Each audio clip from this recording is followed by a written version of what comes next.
So the first one is just the normal reaction. It is iron reacting with oxygen, oxidizing to make the red rust color. So this is just the setup. So there's water, oxygen, and a nail. The next one is calcium chloride that absorbs water from the air. So this one should not react because there's no water.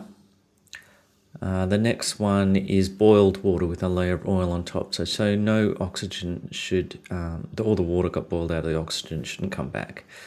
The next one is just getting a more reactive metal in there. So that's sort of removing the iron and letting the more reactive metal react with the oxygen and water.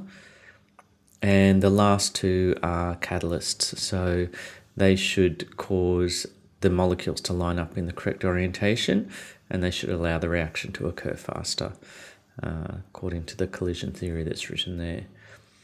And so this is 22 days later. I think this is to completion. So there you go. That's the positive control, what it should look like.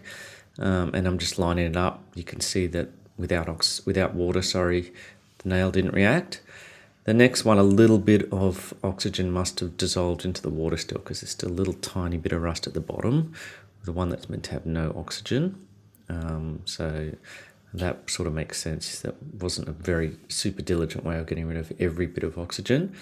And the zinc reacted rather than the steel nail, and so there was no reaction on the nail. And lastly, the catalysts. Now I think this reaction, that's just showing the zinc still. The catalyst, I think it's already to completion. So you can see that this one here, it's reacted about the same, and I think it's finished. I'll show you the halfway through in a second.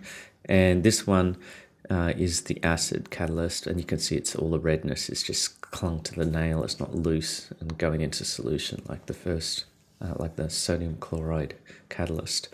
And so if you just have a look at halfway through, just to prove the catalyst does actually make it react faster, because they're both finished now, so you can't really tell. You can see on the right-hand side there that after 24 hours, the nail had only reacted a very tiny bit. You can see a little bit of red at the bottom. So that shows the catalyst does make it react faster.